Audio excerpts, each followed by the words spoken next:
अस्सलामुअलैकुम एवरीवन। उम्मीद करती हूँ कि आप सब ठीक होंगे। आज मैं आप लोगों के साथ 22 रमज़ान की इफ्तार की रेसिपी शेयर करने वाली हूँ, तो आप ज़रूर इसे ट्राई कीजिएगा और अगर आपको ये वीडियो अच्छी लग रही है तो ज़रूर कमेंट में बताइएगा। तो चलिए जी, क्या बनने वाला है इफ्तारी में बनाना स्टार्ट करते हैं।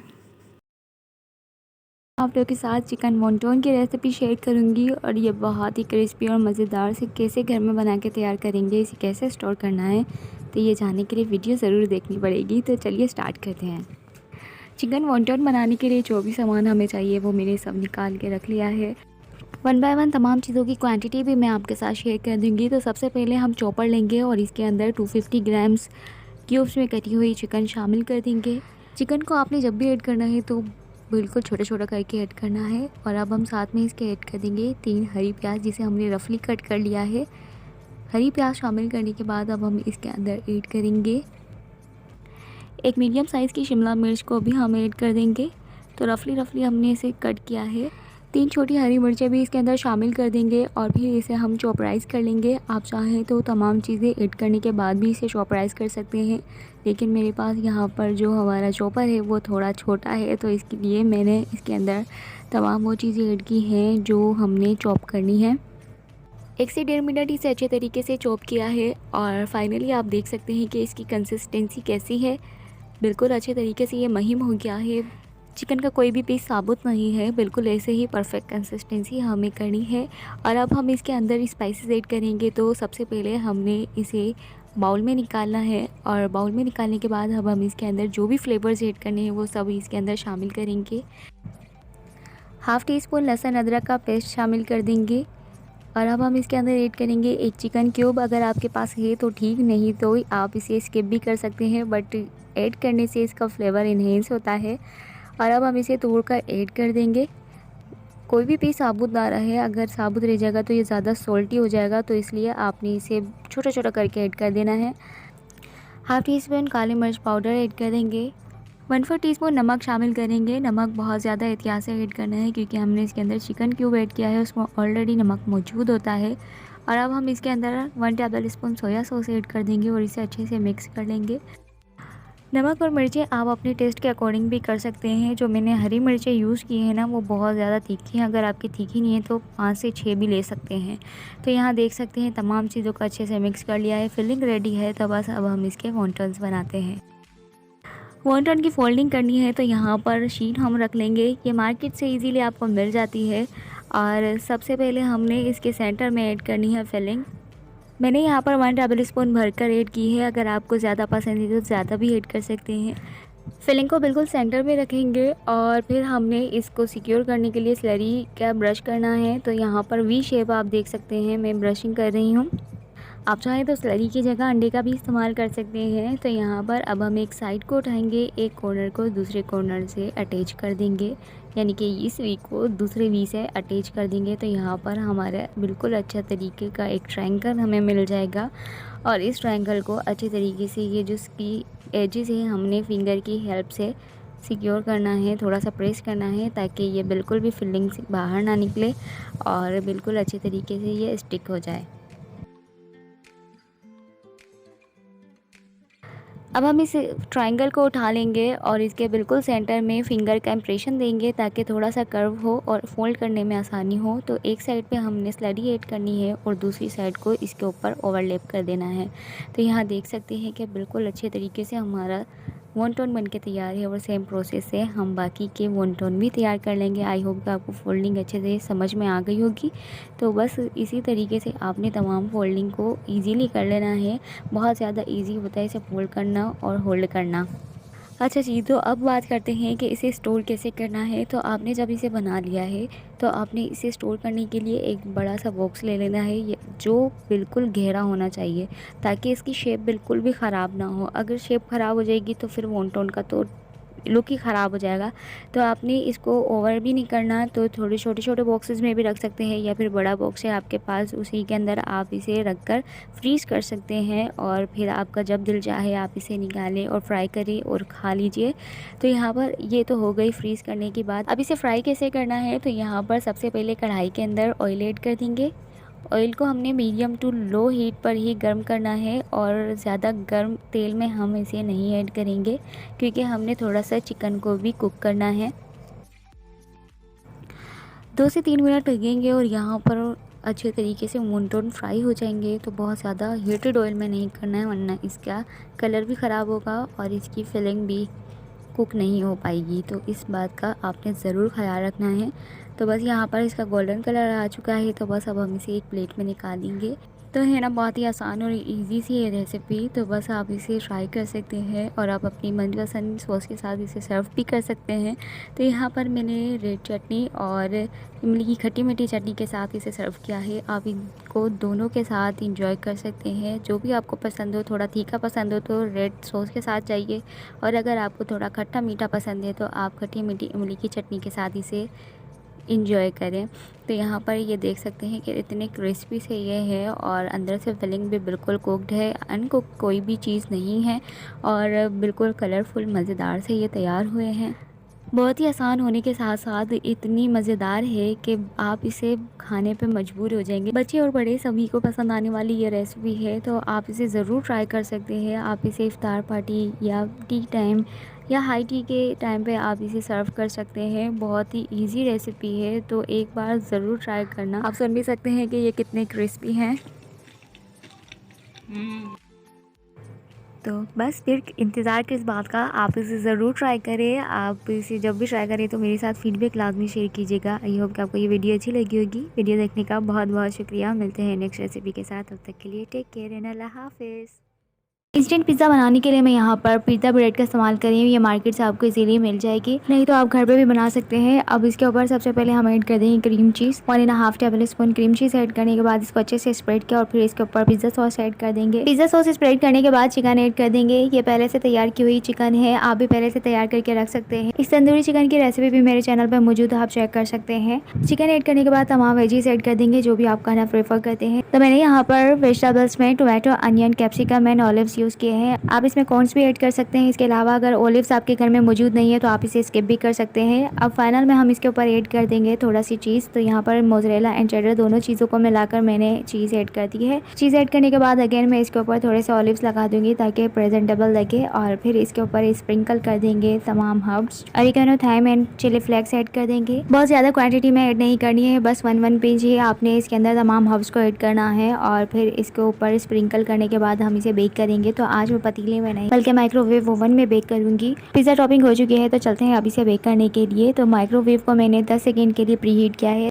प्री हीट करने से बेकिंग टाइम बचता है, इसलिए मैंने प्री हीट किया है। आप चाहें तो बिल्कुल बिना प्री हीट किए आप इसे बेक कर सकते हैं। तो यहाँ पर अब मैं रख दूंगी पिज़्ज़ा को 3 to 4 मिनट्स, या फिर जब तक कि इसकी चीज़ मेल्ट नहीं हो जाती इसे बेक करेंगे।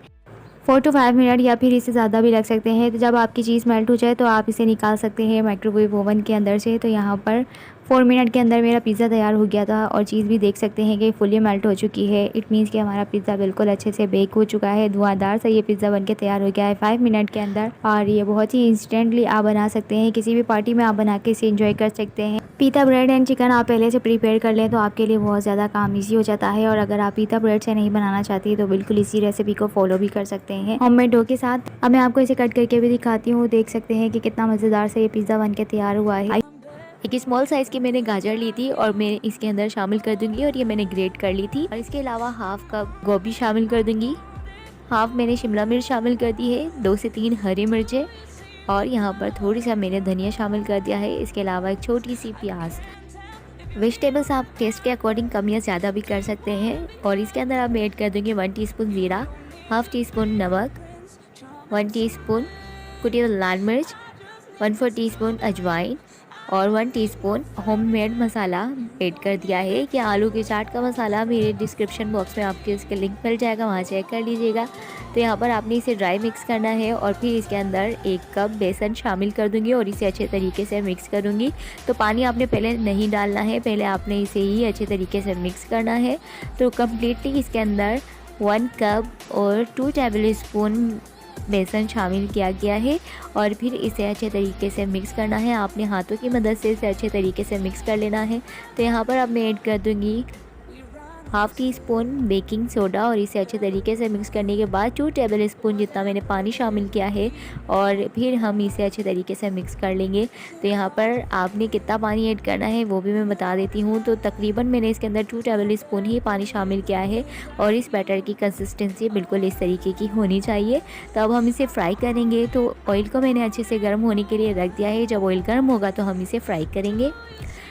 ऑयल अच्छे से गर्म हो गया है। अब हम इसके पकोड़े बना के ऐड कर देंगे। आप हाथों से डालना चाहें तो हाथों से कर लीजिए, आप स्पून से भी ऐड कर सकते हैं, तो जैसे आपको कंफर्ट लगे। और अब हम इसे फ्राई कर लेंगे। तो यह बहुत ही इजी रेसिपी है और बहुत ही मज़ेदार सी रेसिपी है, तो आप इसे ज़रूर ट्राई कीजिएगा। और रमज़ान के अंदर वैरायटी आपको मिल जाएगी पकोड़े बनाने के लिए, क्योंकि एक ही तरीके के पकोड़े खा खा कर भी बंदा बोर हो जाता है। तो आप इसे ज़रूर ट्राई कीजिएगा। बहुत ही क्रिस्पी और मज़ेदार से ये पकोड़े बन के तैयार हुए हैं। आप इसे अपनी मनपसंद किसी भी सॉस के साथ इंजॉय कर सकते हैं। ये मैक्रोनी स्नैक, तो आप इसे ज़रूर इफ्तार में ट्राई कीजिएगा। और वीडियो अच्छी लगे तो लाइक एंड सब्सक्राइब भी कर लीजिए। तो चलो रेसिपी स्टार्ट करते हैं।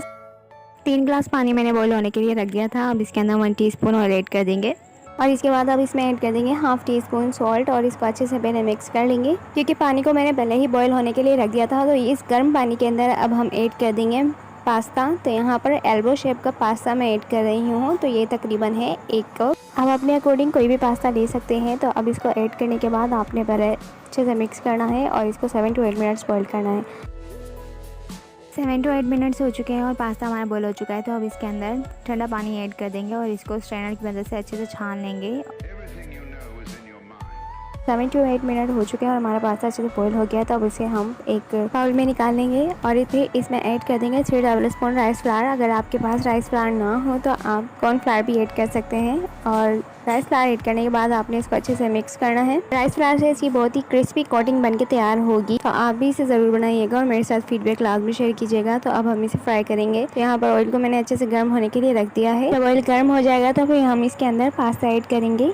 आपने ठंडे ऑयल में पास्ता ऐड नहीं करने हैं, वरना ये अच्छे से फ्राई नहीं होंगे।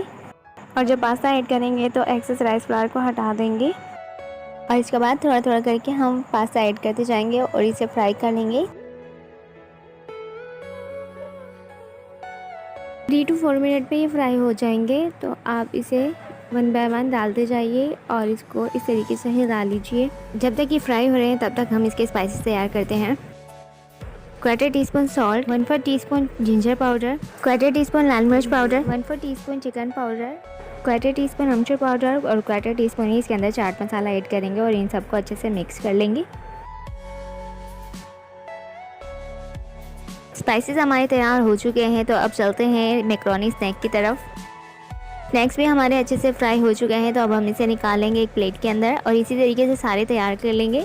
बहुत ही क्रिस्पी मैक्रोनी स्नैक बन के तैयार हुए हैं और राइस फ्लावर की कोटिंग ने इसके ऊपर जान लगाती है। तो ये बहुत ही क्रिस्पी और मज़ेदार से स्नैक बन के तैयार हो जाते हैं। आप इसे घर में बहुत ही आसानी से बना सकते हैं। और अब इसके ऊपर ऐड कर देंगे थोड़ा सा मसाला। तो आप अपने टेस्ट के अकॉर्डिंग कम या ज़्यादा ऐड कर सकते हैं। आप इसे रमज़ान में बनाइए और इंजॉय कीजिए। सच में बहुत ही मज़े के स्नैक बन के तैयार होते हैं। इससे पहले पास्ता को आपने चिकन के साथ या बॉईल करके ही खाया होगा, लेकिन अब आप इसके स्नैक्स बनाएं और मेरे साथ फीडबैक लाजमी शेयर कीजिएगा।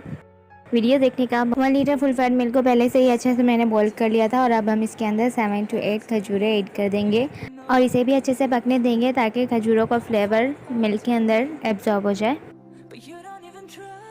अब इसमें हाफ कप शुगर ऐड कर देंगे और इसे भी अच्छे से पकने देंगे। मीठा आप अपने अकॉर्डिंग भी कर सकते हैं, कम या ज़्यादा। 4 to 5 मिनट दूध को खजूर के साथ अच्छे से पकाया है और अब हम इसके अंदर से साबुत खजूरें निकाल लेंगे। जितनी भी साबुत खजूरें थी वो मैंने एक प्याले में निकाल ली है। और अब हाफ़ टी स्पून इलायची एसेंस ऐड कर देंगे, नहीं तो आप 2 से 3 इलायची को तोड़कर इसके अंदर शामिल कर सकते हैं। बादाम पिस्ते ऐड करने के बाद इसको अच्छे से मिक्स करना है और हम चलते हैं नेक्स्ट स्टेप की तरह। तो यहाँ पर 1/4 कप मैंने दूध लिया है और इसके अंदर 2 table spoon vanilla custard powder को अच्छे से मिक्स कर लूँगी।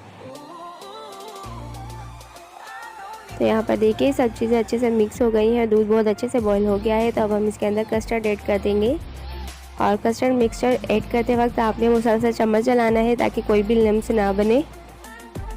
कस्टर्ड ऐड करने के बाद हम इसे 2 से 3 मिनट पकाएंगे ताकि ये थोड़ा सा थिक हो जाए।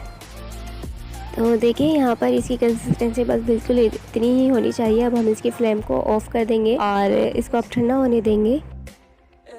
तो यहाँ पर देखिए कस्टर्ड मिल्क भी अच्छे से रूम टेम्परेचर पे आ गया है। तो अब हम इसके अंदर हाफ़ कप क्रीम ऐड कर देंगे और इसे भी अच्छे से मिक्स कर लेंगे। क्रीम अच्छे से मिक्स हो गई है और अब इस कस्टर्ड मिल्क को हम जूसर में ऐड कर देंगे और इसे ग्राइंड कर लेंगे। बस 1 मिनट हम चलाएंगे ताकि जो भी चंक्स रह गए हैं वो बिल्कुल अच्छे से बारीक हो जाए। और अब सेम पॉट में ही हम दोबारा कस्टर्ड मिल्क को निकाल लेंगे और अब इसमें बेसिल सीड यानी तुखमलंगा ऐड कर देंगे। तो 1 टेबल स्पून तुखमलंगे को मैंने पानी में भिगो कर रख दिया था और अब हम इसको अच्छे से मिक्स कर लेंगे।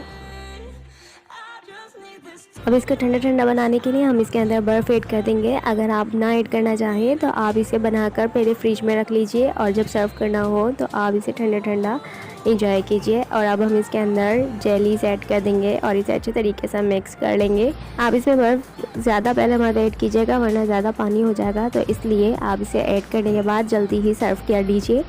कस्टर्ड मिल्क शेक बनके तैयार है। आप इसे बनाइए और मेरे साथ फीडबैक लाभ में शेयर कीजिएगा। आई होप कि आपको वीडियो अच्छी लगी होगी। वीडियो देखने का बहुत बहुत शुक्रिया। मिलते हैं नेक्स्ट रेसिपी के साथ। तब तक के लिए अपने और अपने घर वालों का बहुत सारा ख्याल रखिए। मुझे तो में याद रखिएगा। अल्लाह हाफिज़।